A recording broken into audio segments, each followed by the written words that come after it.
क्या आपकी सरकार सियाचिन दे देना चाहती थी?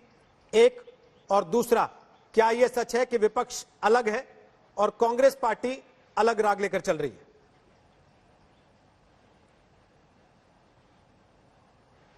देखिए, दोनों विषयों पे एक बात कहना चाहूंगा। उससे पहले रामचरितमानस की एक चौपाई जरूर कोट करना चाहूंगा। झूठे ही लेना, झूठे ही देना, झूठे ही बोल भोजन, झूठे ही चबेना।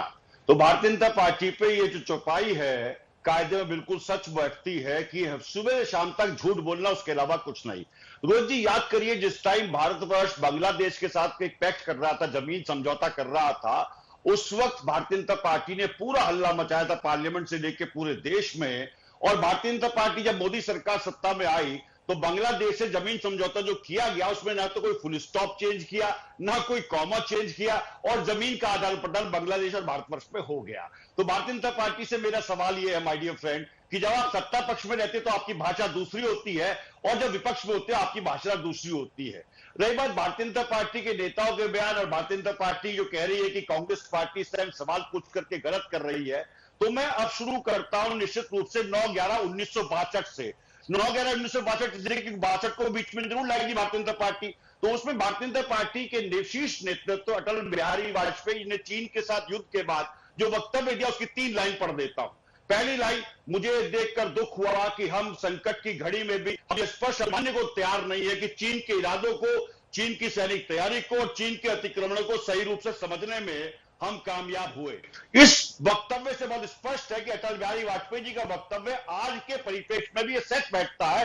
और ये शायद मोदी सरकार से अटल बिहारी वाजपेयी पूछ रहे हैं कि बच्चे, तुमने किस तरह से चीन पे विश्वास कर लिया? क्यों तुम 9 बार चले गए? क्यों तुमने 9 लाल आंखें क्यों नहीं दिखाई? कैसे सीमा में चीन हमारी घुस आया? कैसे 20 जवान शहीद हो गए? अटल बिहारी वाजपेयी जी पीड़ित है इस बात को लेकर के।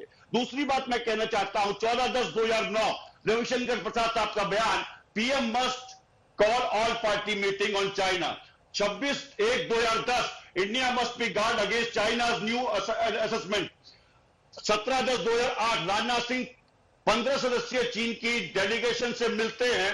30/1/2007 चीन और चीन के डेलीगेशन से फिर दोबारा भारतीय जनता पार्टी के अध्यक्ष मिलते हैं। 7/11/2010 अडवाणी जी का ब्लॉग, अडवाणी जिसमें ब्लॉग में मान रहे हैं कि चीन जो है खरगोश है और भारतवर्ष कछुआ है। भारतवर्ष की तुलना आपके नेता करे कछुए से। भारतवर्ष, मैं लास्ट सेंटेंस कहना चाहूंगा, बस सिर्फ लास्ट सेंटेंस। उसमें ये बताएंगे क्या कि सियाचिन देने का प्लान, जिस पे आप अभी तक बोले नहीं, रोहित जी, उसके लिए अलग से समय लेंगे? चुनाव में सियाचिन देने का जो प्लान, जिसका इन्होंने बड़ा आरोप लगाया, श्याम शरण साहब का नाम लिया, किताब के उद्धरण पढ़े, जनरल जे सिंह का नाम लेके कहा।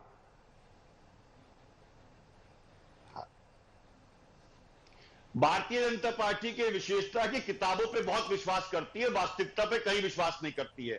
भारतवर्ष की एक एक इंच जमीन भारतवर्ष की है, इस पे कोई समझौता नहीं हो सकता है। सवाल आज भारतीय जनता पार्टी से है। सर, आप दे रहे थे क्या जमीन उस समय?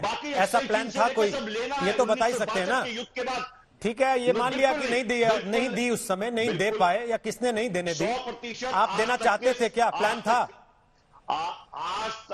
आज तक के सम्मानित दर्शकों को बहुत स्पष्ट कहना चाहता हूं, ऐसा कोई प्लान नहीं था। तो श्याम शरण जी की किताब का विमोचन अगर प्रधानमंत्री जी मनमोहन सिंह जी करते हैं उस समय, तो उस समय कांग्रेस पार्टी ने यह पढ़ा नहीं कि ये क्या क्या लिख रहे हैं अपनी ही सरकार के खिलाफ? देखिए, सुनिए, किताबों का विमोचन और किसी भी व्यक्ति की लिखने की कला पे कहीं कोई रोक नहीं है, पहली बात। दूसरी बात, एक वक्तव्य और कोट करना चाहूंगा यहां पे। 1962 के युद्ध के बाद पार्लियामेंट में बकायदे पास हुआ था कि हमें अक्साई चीन भी वापस लेना है। सर, आप रामचरितमानस पढ़ने से शुरुआत करते हैं, लेकिन श्याम शरण की किताब को अभिव्यक्ति की आजादी का नाम देके मोड़ देते हैं। असली बात नहीं बता रहे त्यागी जी आप।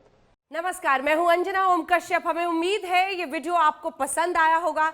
लेटेस्ट खबरों के लिए यूं ही देखते रहिए आज तक, और इस वीडियो के पसंद आने पर लाइक, शेयर एंड सब्सक्राइब करना ना भूलें।